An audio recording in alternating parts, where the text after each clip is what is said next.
you please welcome to the stage your clown for this evening, Andrew Maxwell!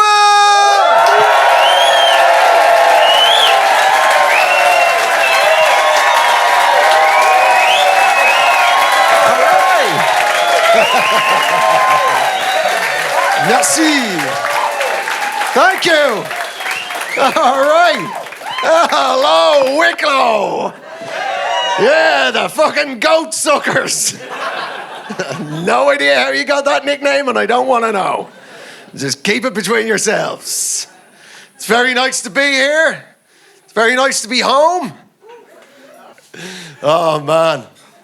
Yeah, my missus loves Ireland. It doesn't matter that there's now racism in the news in Ireland. She couldn't care less. My wife is from Egypt. She finds Ireland hilarious. She was raised watching Father Ted. So that's what she thinks Ireland is. Right? She'd never been to Ireland until we got together. This is why I try and tell people. There may be racists in Ireland, but they will always be outnumbered by weirdos. Right? Even Irish racism is never going to fit into everybody else's racism because we're too weird. Right? My missus, her very first time in Ireland. This is insane. I told her now, baby, when you come to Ireland, it's not a sitcom. It's a real country. You've got to take it seriously, right? She flew into Dublin Airport. She gets up to the passport control, right? She's a British citizen. She's got a British passport. She's about to be waved straight through. And then the guard in the box, right? He saw her Arab name and he panicked a little bit. And he just went, "Hey, where are you from?" Right? To which my wife, girlfriend at the time, just went, "Egypt." To which he said, "You don't look Egyptian."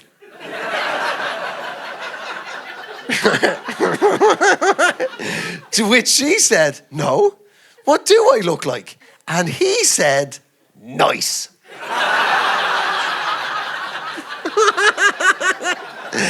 This is the most Irish thing I've ever heard. That's the Irish superpower, the capacity to give one person a compliment and collectively insult a country. Oh, you're all right, not like the rest of the camel fuckers. You're all right.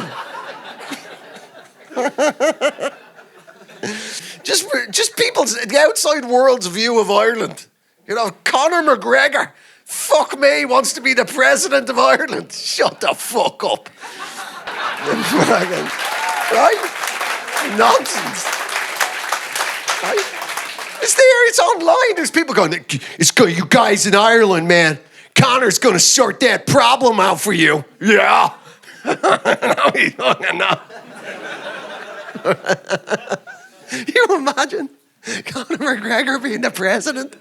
You know, it's purely ceremonial. You're just cutting tapes and that. Can you imagine that following Michael D? Right? Then the outside world doesn't know anything about Michael D. Higgins. I try and tell them we're a republic and we've got a president and he's a lovely little president. He's only 4 foot high. And he's a lovely little president. And I've had the great pleasure of working with and meeting the President of Ireland on many occasions.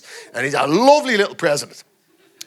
Well, let me tell you something. The first time you meet Michael D. Higgins, it is quite intimidating. Because the first time you meet him, you think he's far away. Right? It's only when you feel his breath on your arm, you're like, "Ah! He's on me." I made a tool of myself. I should never be allowed around important people and serious things.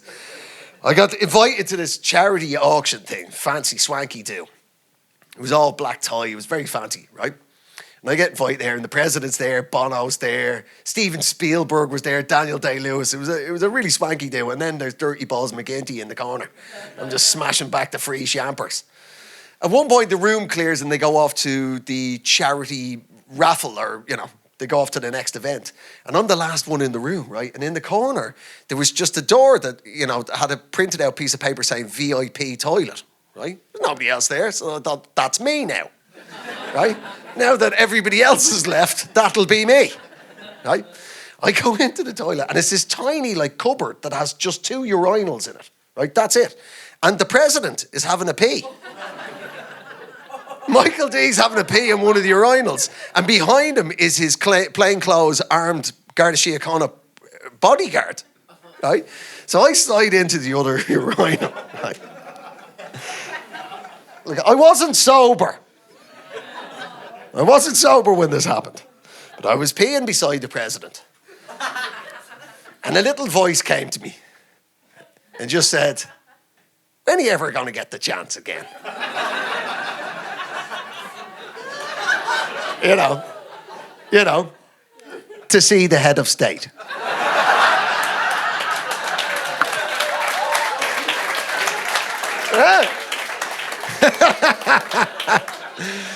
Oh, Greystones, I knew you'd like a cock joke.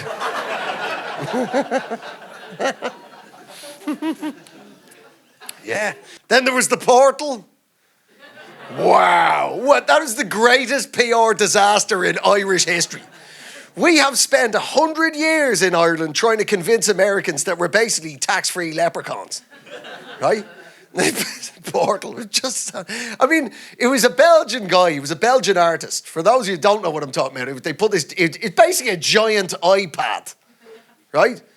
They put it, and they put it between Dublin and New York, right?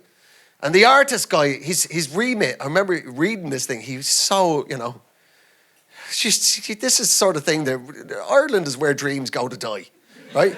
This guy, he goes, I want to build this portal so that people can look each other in the eye, no matter where they are in the world.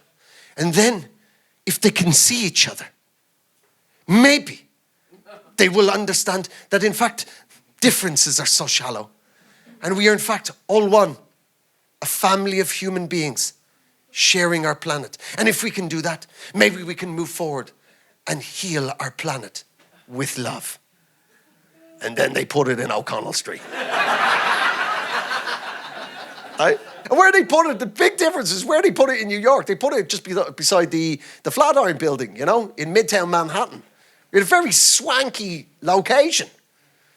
And then on the other side, they put it in a shitty alleyway off O'Connell Street. Right. Now, for those people who are maybe watching this from around the world, right? You don't know O'Connell Street? O'Connell Street's the main street in Dublin. In fact, it's the main street for the whole country, right? It's the big, fat, biggest street we've got. And it's the main street. And halfway up it is the GPO, or post office, which holds a very dear place in our hearts, right? It's a very, very, very important street for Irish people. But let me tell you something about O'Connell Street. I wouldn't wear a Casio watch in O'Connell Street. Right?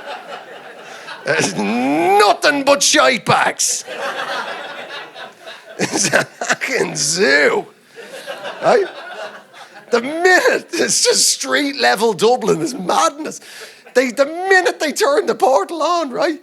There's just Irish people going, yeah! Right? There's Americans going, hi, Ireland! Are any of you guys okay, sees? My family are okay, sees. Are you guys from Sligo? My family are from Sligo. Right? They're just,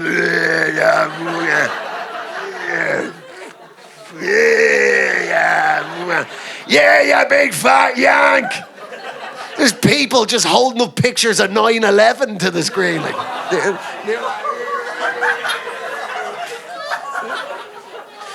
Americans were crying. People were in tears in New York. Then the next day, the Americans rallied and came back and held up potatoes. Just a disaster. It's just street level Dublin.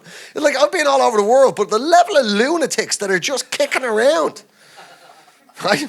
Junkies, man. We've got the best junkies in the world, haven't we? The rest of them just sit on a bench and pass out. Not Dublin ones. The minute they're high, they're moving.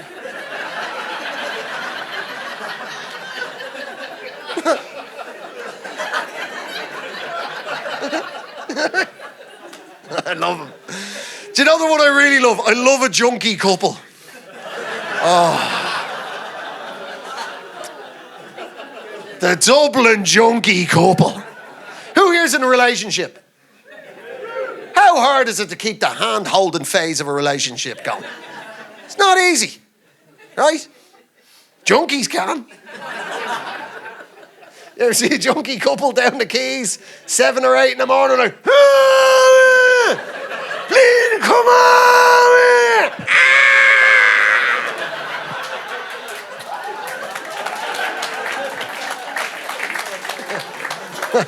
Please,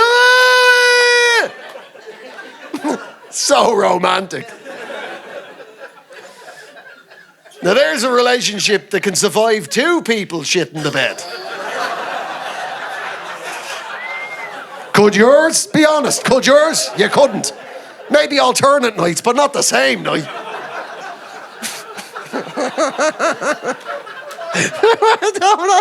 This dude just slapped his missus on the leg. Yeah.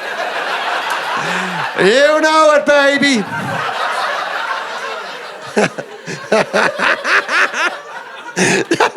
in all the time I've done that joke, I've never had that reaction. Hey. Remember when we were down in West Cork and you dropped a log in the bed there, love?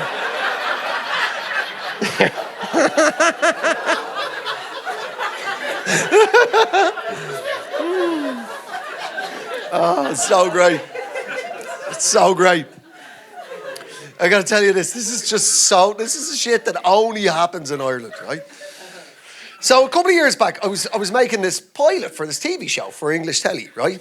And it didn't come off, but there's a thing in the world of television called a sizzle tape, where you make just basically a tiny version of the show, and then the executives decide whether they want it or not. So I agreed to do it, right? Oh yeah, I'll do that.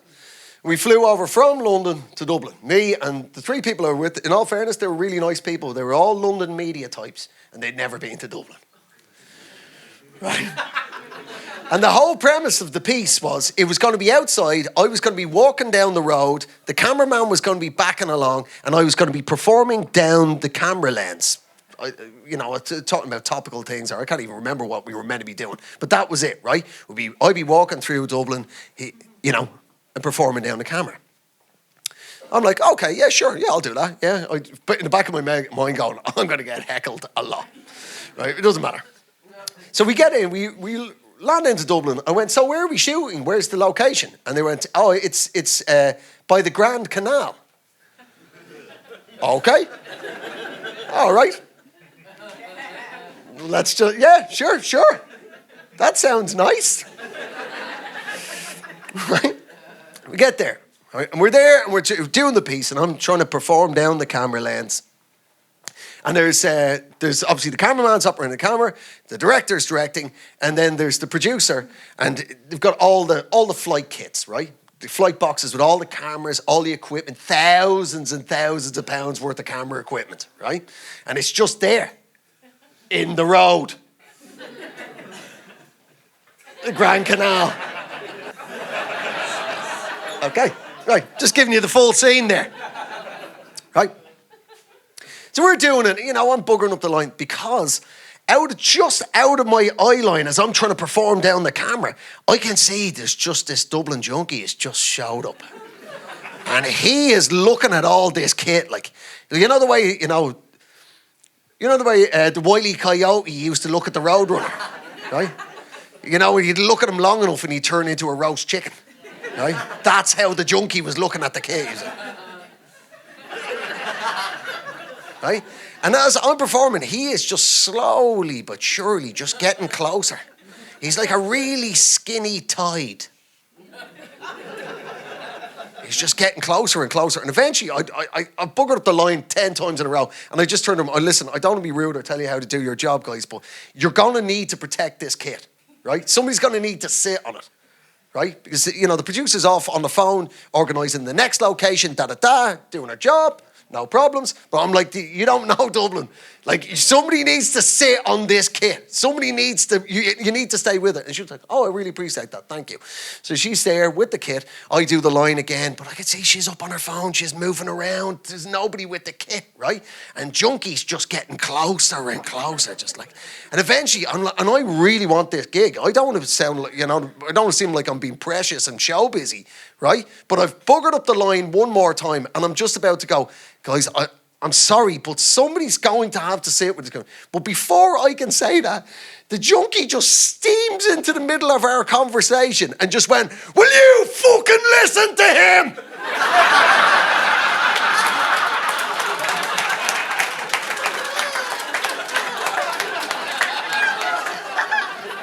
He's trying to help you. How many more bleeding times did he have to tell you? Now listen to me. Unless you start listening to him, I swear to fuck, I will nick your shit. I will fucking nick your shit. Right? And then he just stormed off down the road, muttering to himself, you can't fucking help anybody these days. Nobody bleeding. Nobody bleeding listens. All yap, yap, yap. Nobody's listening and they're all talking.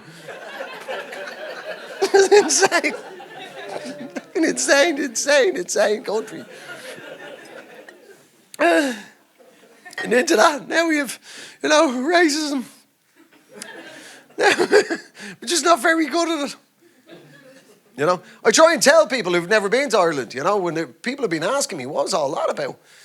Well, you seem to have race riots. Well, I never thought Ireland would be like that. I'm like, it's just the history of Ireland, you see? Right? Up to about 15 years ago, we had nobody else in the country. So we had nobody to be actually racist to.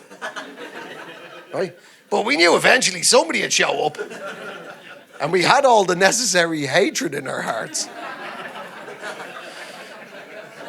So we basically split ourselves into two teams and just practiced for the last 400 years. And boy, oh boy, when those Nigerian taxi drivers finally showed up, they could tell they weren't dealing with amateurs.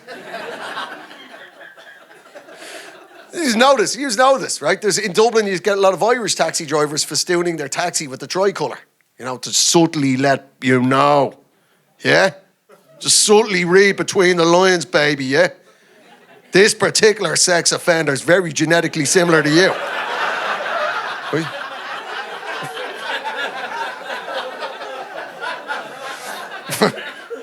If I knock you up, you can pass it off as your sisters, you know what I mean?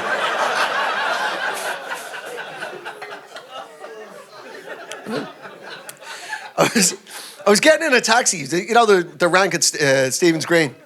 It was November, and it was pissing down with rain. I get to the rank, there's only one taxi there, and it's one of the minivan taxis, right? Big minivan taxi. And the entire back of the taxi is a hand-painted tricolour.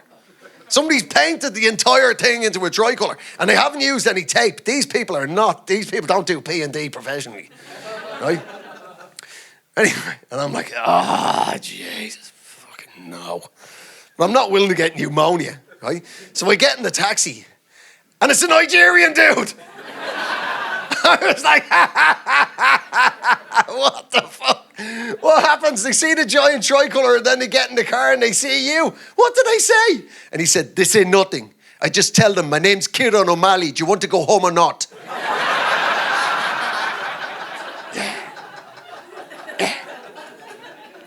As far as I'm concerned, if you're sneaky enough to be Irish, you're Irish.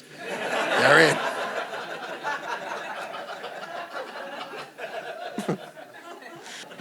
The world's full of change. It's changing. It's changing on this island as well. In the north. I don't know if you know this. In the last census, Northern Ireland's no longer majority Protestant. It's not majority Catholic either, by the way. At the last national census in Northern Ireland, where they had to put their religion down, the majority of people put down neither. The majority of people in Northern Ireland went, I would rather die alone than be connected to either of these bloodstained, tattered rags. This duality of poison that has dragged my people into the abyss and the vortex of murder and mayhem every generation for hundreds of years. Fuck that! I'm an either! Too right. Yeah. Very inspiring if you've never been to Northern Ireland. Let me tell you something, right? You could do a gig to the nicest nice people in Northern Ireland, and this is how they talk. North County Down. Hello. Bangor. Hollywood. Crawfordsburn. Helens Bay. Cultra. This is how they talk. This isn't, by the way, this is never the voice. This is half of Northern Ireland actually sounds like this, but they're just never in the media. This is never the sound of the voice underneath the balaclava. You know? Hi guys, you know? I'm in a rap trio. I know. Really exciting. Hip hop, you know? This is the sound, you know? This is the sound of North County Down. You know? My little brother's the keyboardist in Snow Patrol. You know? North County Down, wee bit of sailing, wee bit of rowing, wee bit of swinging, you know. Throwing the keys into the bowl, see what happens. Just throw in the Mercedes keys, see what you get. Ooh, a Skoda. Oh. Is there a Catholic here? No. You could do a gig to the nicest nice people in Northern Ireland and just go, I see you're no longer prods or Catholics, you're now majority neithers. And I can guarantee you, at least half of that crowd would be under their breath screwing with rage, just going, it's pronounced neither. Not sending my kids to that dirty neither school. It's here. The idea of most people in North haven't got a clue about the politics down here, because we don't either. For the last 2 cycles, Ireland has voted for 3 parties in equal portions that all hate each other, but not enough that any of them can actually govern on their own. Right? Just insane. It's hard to explain Irish politics to the outside world. Like, just madness. 2 election cycles back, man. Mary Lou. It's housing. It's about housing. It's about housing. It's not about the North. It's not about history. It's about housing. It's about housing. It's about housing. It's about housing. The minute Sinn Féin topped the polls, the very second they topped the polls, it was like, ta-da! It was us all along. All right, sweetheart, we'll take over from here. Lovely. Off you go. There you are. You may want to get that thing checked out in your face. You know what I mean? We're not big fans of moles in this organisation.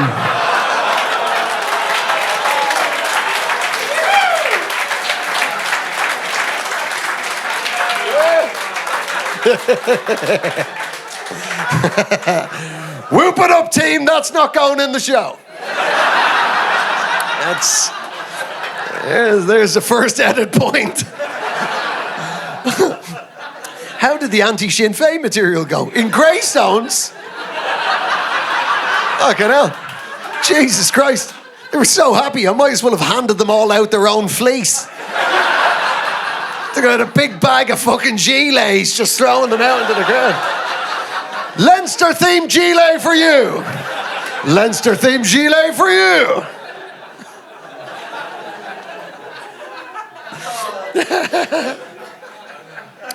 You try to explain to people, like people, the outside world see Ireland, they assume the big divide is the North, the South, it's Protestants and Catholics. It's not even Dublin against the country anymore. It's none of that. The real divide in Ireland is between young and old. Right? That's the big divide. I'd put it maybe like 40.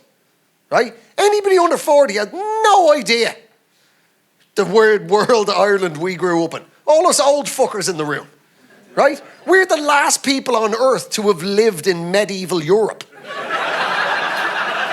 Right? Right? In the 80s, you know, when we had Knight Rider and Rally Grifters and moving statues.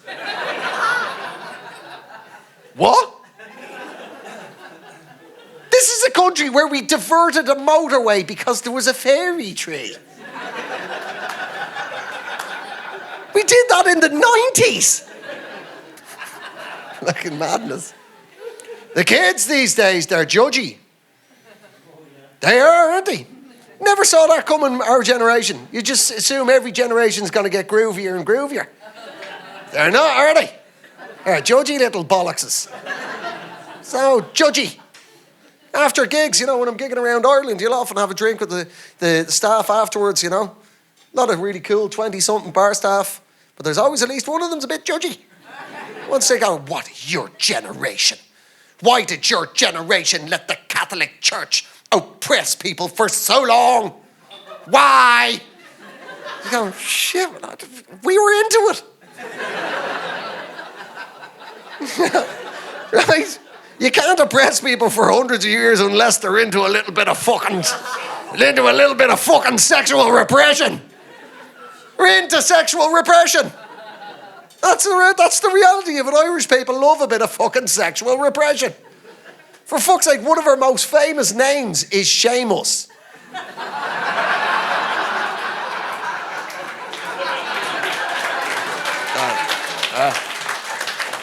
That is the perfect Radio 4 joke. Ooh. Biting social satire and fucking wordplay. Oh. Ooh. Very judgy, like, I'm not going to pretend, like, there's a lot of, sometimes I look at the kids these days and I'm like, oh. You know what I mean? You know? Like a couple of years back, and try and tell people, well, I travel the world trying to explain our country to outsiders. You know, in Ireland, we were the only country in the world by a popular referendum legalised abortion. We legalised abortion, and by a landslide. Quite right. Quite right. Right? And for me, you know, my generation thought, well, that's that done. But the kids are still out protesting. Do you ever see them? There'd be like 50 of them all dressed up as the handmaiden from The Handmaid's Tale. They're like, we want abortions. You can. We want them now. Have them whenever.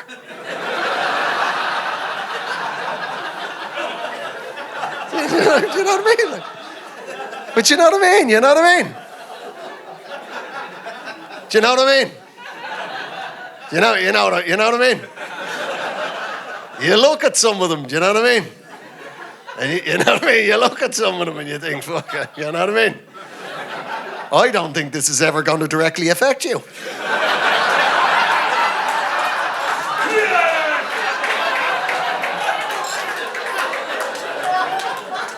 You know what I mean?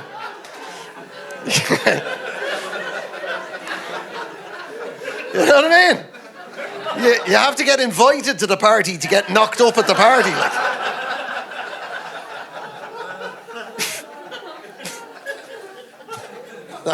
Madness. It's madness. It's madness. Live long enough, you can be honest with yourself. What really makes you happy? Just be happy. It's not a dress rehearsal. This is it. You get one shot at it. Be who you are and be happy in your own skin. Know what makes you happy. For me, as a 51-year-old, it's my family. Yeah, it's my missus. We've got 4 kids. My eldest is here in the room. That's what makes me happy. That's where I want to be. I want to be at home with my family. That's what makes me happy. The only thing that even remotely comes to that, second to that, would be getting the house to myself. Oh, how good is it getting the gaff to yourself? Oh, Jesus. The minute the door closes, you're like, yeah! I'm going to do nothing. I'm going to do nothing. Every half an hour, I'm going to walk past that to-do list the missus set me, and I'm going to do fucking none of that. None of that. You know what I mean? Do you like getting the house to yourself? What do you do when you're alone in the house? Fuck all. Thanks for keeping it clean. Every other time I've asked a man in the front row, it's always the same. Had a wank. Like, dude, everybody knows dads are having a wank when they're alone in the house. We don't need to talk about it. No, it's not only the dads now, is it? Every married man in this room's had that moment, haven't you? You've come home, you walk in the door and there's just a strange, different vibe in the air. Your missus is running a bath. You're like, what the fuck? It's July. That's not bath season. You know what I mean? Women just go, I don't masturbate. Fuck off. No, you just have a really long bath. You know what I mean? All the candles around the bath. Like you're having a seance for your clitoris.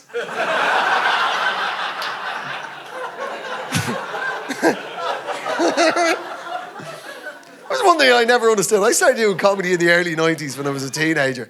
And at the time, there was one of the big jokes that was big currency then was like, men can't find the clitoris. Men can't find it. And I was, even as a teenager, I was like, fucking how? How could anybody not find a clitoris? The clitoris is only ever up one end of the boat. Right? He might have a larger piece of tarpaulin over his head than others, but he's only ever up one end of the boat. He's not wandering around the boat like a grape on a cheese board.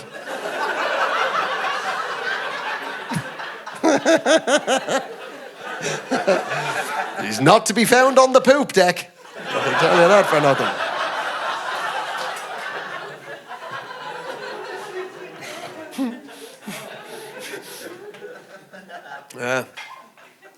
Yeah, me and the missus. We've been married 10 years. Yeah, we've just turned 10 years we've been married. And this is the reality of long-term relationships, my friends. Right? Even if you love each other. Do you know what I mean? Because me and the missus only worked out a month ago that we were married 10 years. And we only worked out that we were married 10 years because we were trying to work out how old the dog was.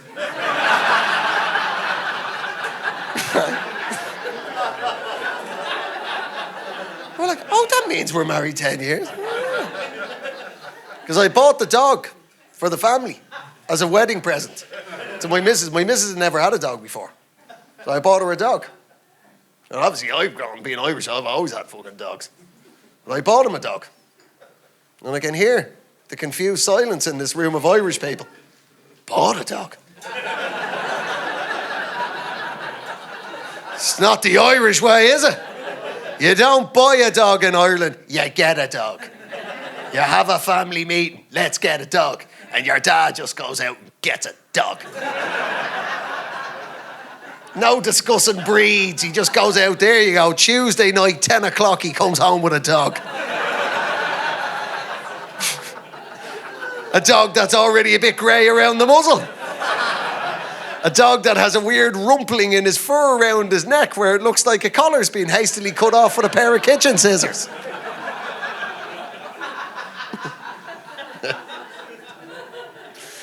Yeah.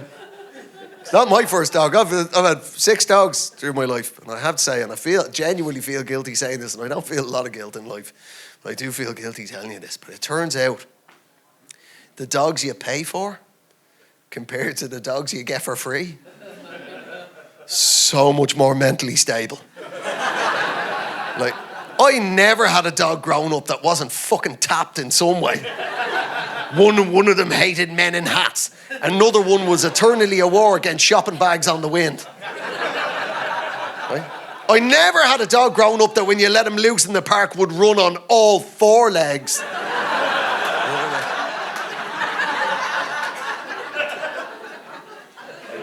We had one dog, we called him Robbie the Devil Dog. He was this little mongrel terrier mix. And we found him under the car on Halloween night. And we kept him. And every single time you picked him up or petted him, he would sink his fucking fangs into you. He was a psychopath. And we had him for 15 years. Madness. I look back now and I look at me cockapoo that just obeys orders. This thing was like, you bleeding come near me. It was madness. He used to sleep in the fireplace. Not in front of the fire, like a normal dog. He would actually sleep on the tiles in the winter. That was the smell of my childhood, was just slowly cooking terrier. Grim. Now I've lost anybody under 40 in the room. What's a fireplace?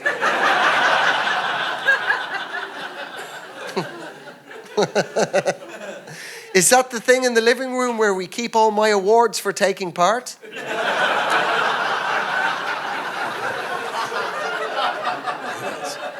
It is. They don't know they're born, the kids. Back me up, old fuckers in the room. These old fucking kids these days with their central heating. There's a magic switch on the wall that makes every room lovely. It's the central heating that's turning you bisexual. That mightn't be science. On behalf of my fellow old fuckers in the room, should we tell the kids what it was like in winter in Ireland before central heating? This is how it used to be. One room in the house. Was too hot to go into. Right? Right? And every other room it was just 50-50 whether you made it through the night.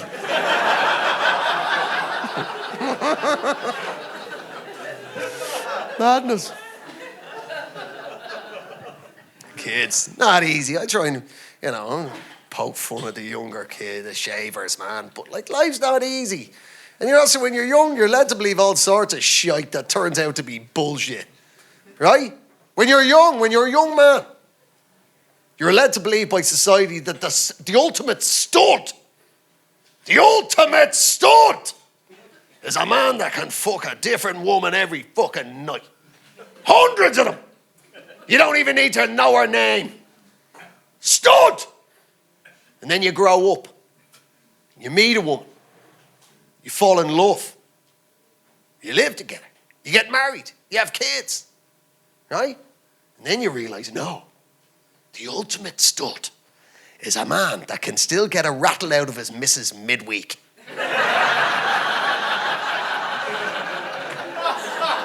Midweek.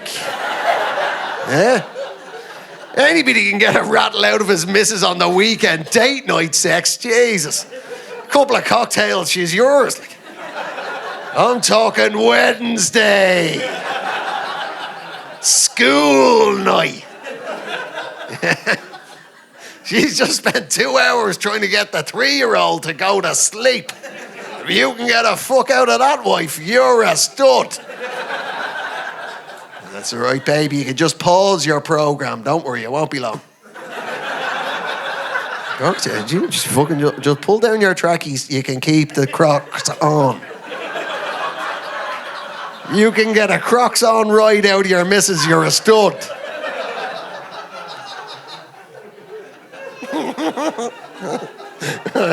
Ringing a few bells or somebody? Absolutely.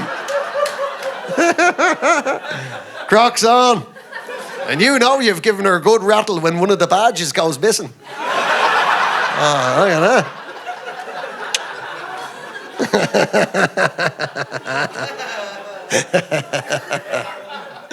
Madness. Absolute madness. When you get older, you realise your sexuality changes as you get older. You still fancy the young and the beautiful, of course you do. They're the young and the beautiful, for God's sake. Of course you're going to fancy the young and the beautiful, right?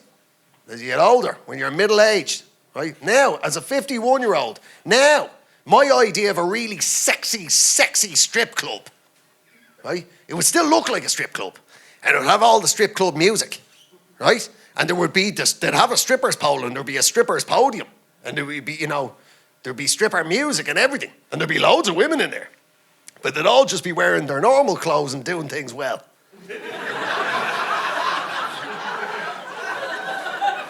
Whoa. You know what I mean?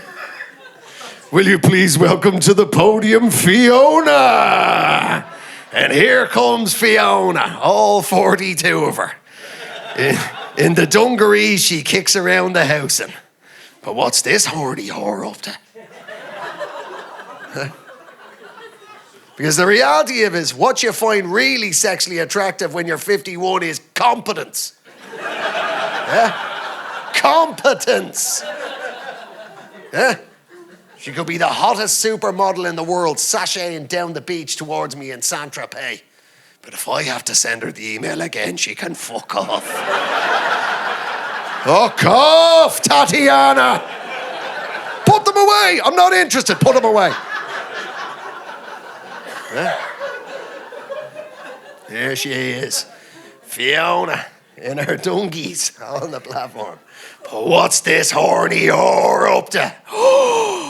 She's only repressurizing the boiler. You dirty bitch! Slightly bent forward so you can see the shape of her wonderful 42-year-old hoop. What's this dirty minx up to? She's only got her hands underneath the boiler and she's popped open the two valves that are in the same position underneath every combi boiler in the world. And she's letting fresh water flood in from the mains. So the pressure is rising and rising in the boiler till it goes up to 1.5 PSI.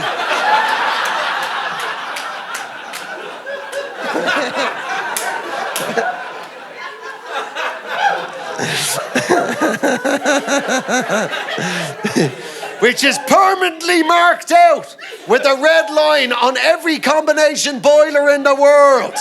And just as it gets to 1.5, she snaps the two valves shut, you filthy fucking whore!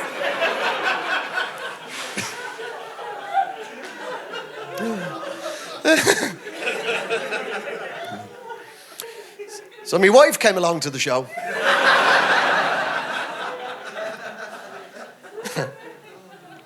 Afterwards, I was like, did you enjoy the show? And she went, yeah, it was good. But she did insist that I can keep doing that routine. But I have to point out that in our family, she was the one that showed me how to do that to the boiler. I'm, in fact, the dirty bitch in that story.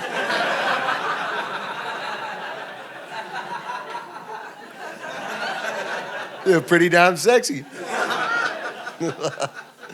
Oh, shit.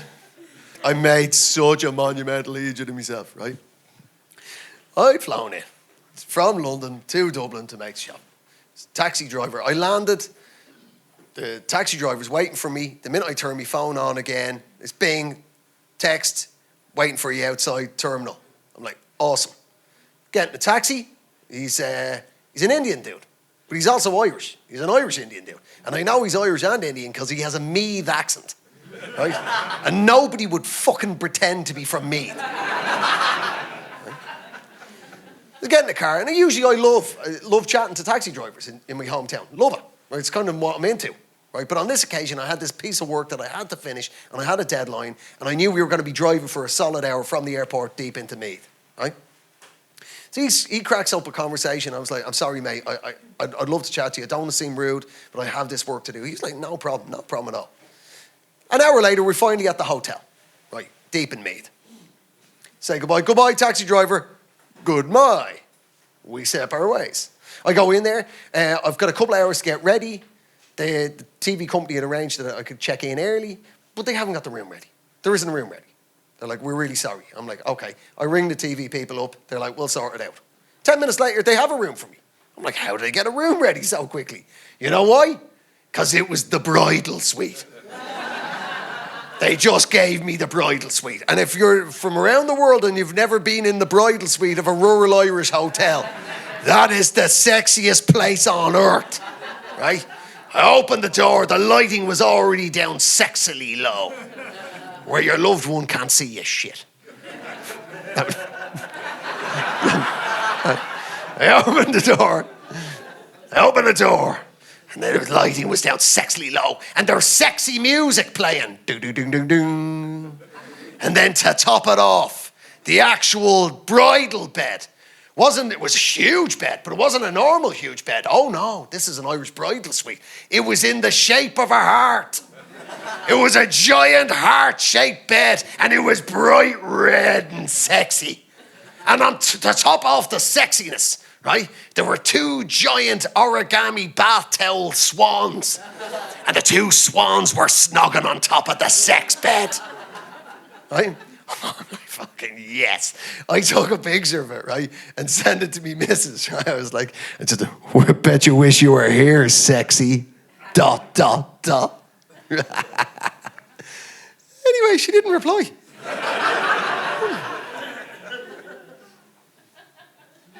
After about half an hour, I called her. Went, what do you think, sexy? Bet you wish you were here. Like, what are you talking about? The picture of the sex bed. I sent you a picture of the sex bed. You haven't sent me anything. I sent it on WhatsApp. I'm in WhatsApp. I sent it to the taxi driver.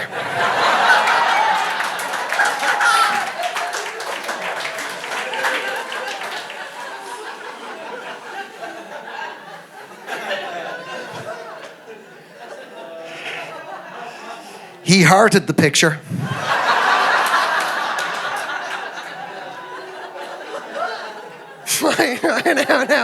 Now my missus is down the other end of the phone, like weeping. She is weeping. She's like, ha ha ha ha ha. I'm like, oh, fuck off. 30,000 taxi drivers in Dublin. I'll never see him again.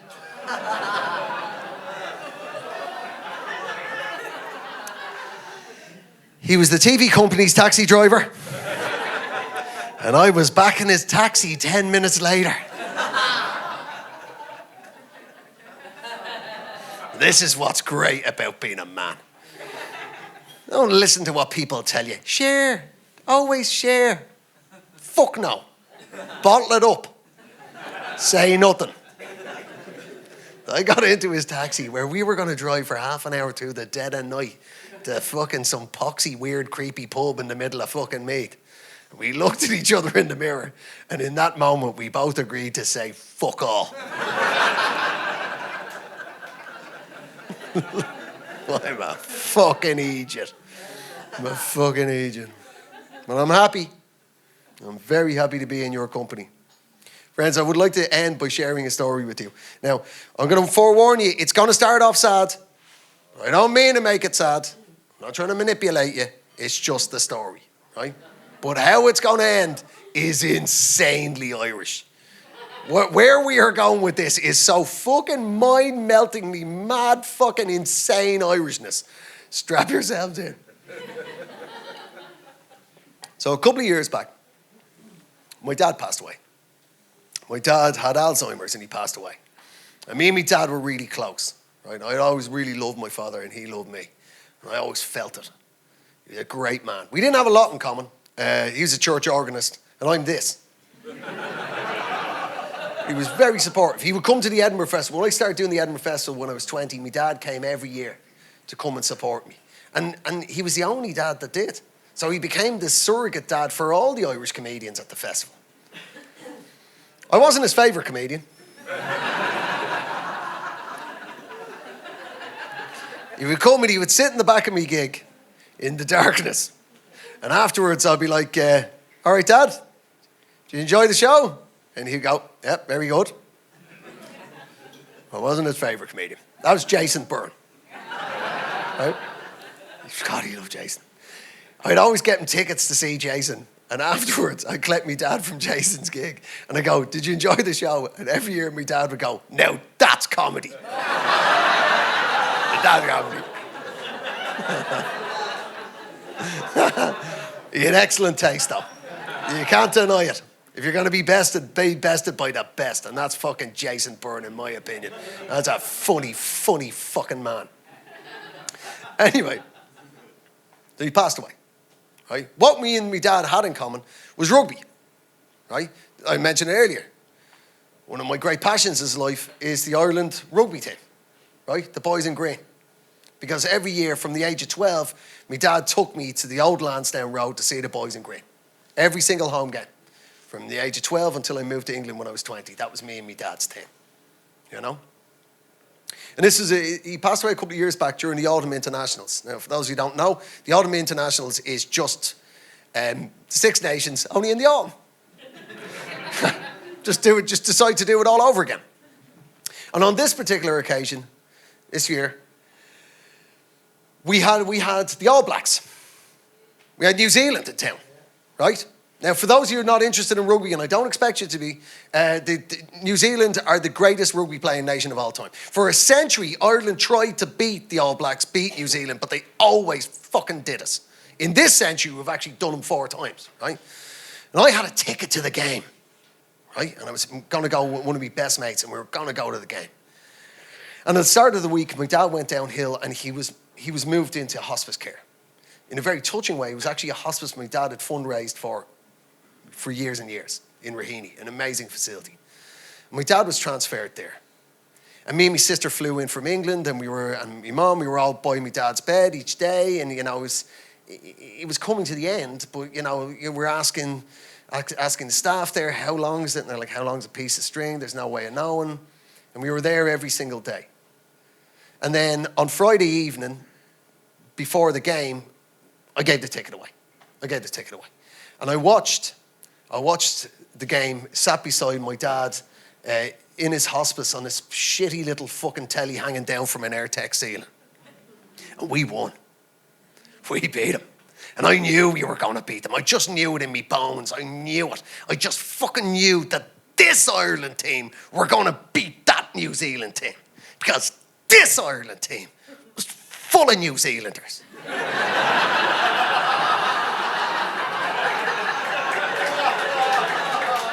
Yeah. That's how you win. Recruit your enemies. It's the special branch way. Anyway. Right. And we won. And as the final whistle went, I just went over to my dad and I just shook him awake. I shook my dying father awake. I woke him up and I went, Dad, we did it. We beat the All Blacks, Dad. We beat the All Blacks in Lansdowne Road. Dad, we did it. And for one just tiny scintilla of time, there was a glint in my dad's eyes. It was my dad again. And he winked at me. And he threw his head back into the pillow. And he went into this incredibly deep sleep. And that was the last time I saw my father alive. He passed on the following Wednesday, and we had the funeral the next week, and I gave the ovation. At my dad's funeral, and I told the story about Jason Byrne, and everybody cheered. And the next day, the funeral was great. It did exactly what it was meant to do, you know. And the next day, we had Argentina in town. And I had a ticket for that game as well. And I knew we were going to beat those beautiful, handsome bastards. Right? I knew the fucking lumpen strawberry farmers of Ireland were going to fucking smash the best-looking orthodontic surgeon in Buenos Aires. And I was umming and ahhing about it. My ma was like, just go, son. You know, you've done everything you can. Just go. Go with the lads. You'll enjoy yourself. And as it happens, you know, we sold up the family home and my ma now lives in Sandymount. She now lives beside the ground, right? So I went, all right, I'll go. And I was walking down to the ground and, I felt great. And obviously, for those who don't know, again, I don't assume anybody's a sporting fan, but it's now called the Aviva Stadium, right? And it's a totally different stadium. It's in the exact same footprint as the old Lansdowne Road. And the old Lansdowne Road, like, if you were too young to remember, like, there was no health and safety back in the day, right? Half the stadium was standing, right? When a try went over the whitewash, it was just a giant crush. 50,000 men would just crush onto each other, you know? And I was just a little boy, but, I never felt scared because I was with me dad. And Dad would put his hands around me and he'd whisper in my ear, it's going to be all right, son. We'll just cuddle in here. We'll be all right. Until the crush ended. And I was walking down to the ground and you go over that, the little bridge over the river. And it's just a sea of green. And that memory just came to me, and it was just so vivid. Like, I found I'd stopped walking. I don't know when I'd stopped walking, but I was just stood there. I was just stood there. People are just streaming past me, all in green, ready for the game. And there were two guards. There were two guards who just stood there, right, on duty. There's a man and woman guard. They were just there. And they clocked me. They could see something was going on with me, and they also recognised me.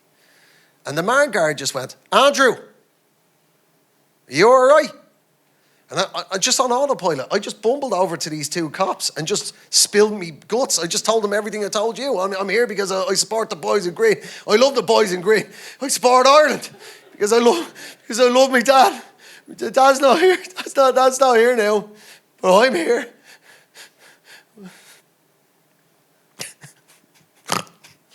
That's so fucking insane, right? Like, these poor cops, like, these two guards, like, we don't train cops in Ireland for emotion. And these two poor fuckers, I can't help, like, I might be a comedian, but I'm in floods of tears just stood in front of them, like, I can't help. And these two, they're like, you can see the blind panic on their faces. So what I'm about to tell you is so fucking amazing. In a moment of blind Irish emotional panic, the man guard went, do you want to have a go with me hat?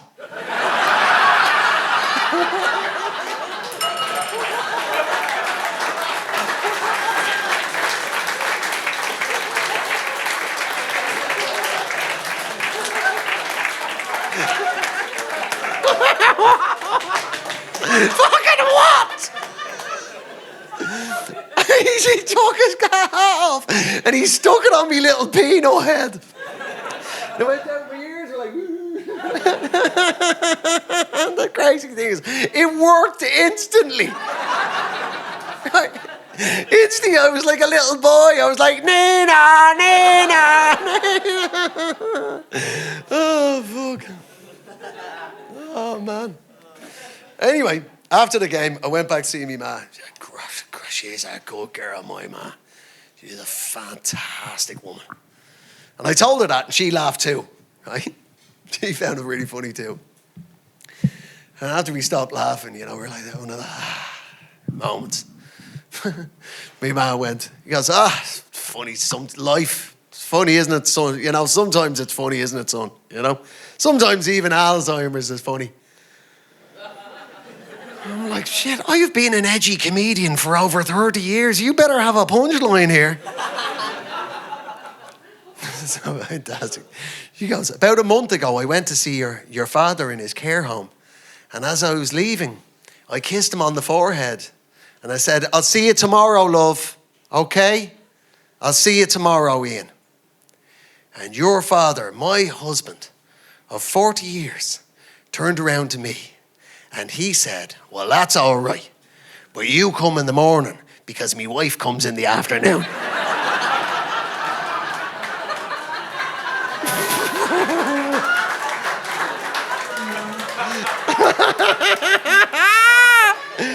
Trying to have an affair with your own wife.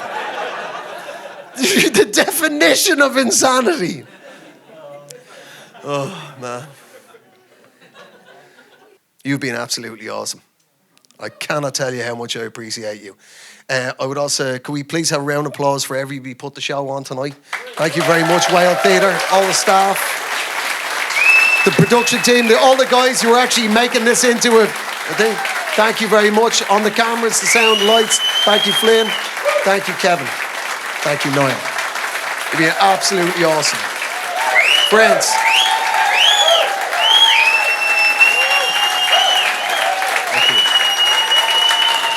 Stop. Ladies and gentlemen, you've been an absolute delight. Thank you very much. Carmela Mohago.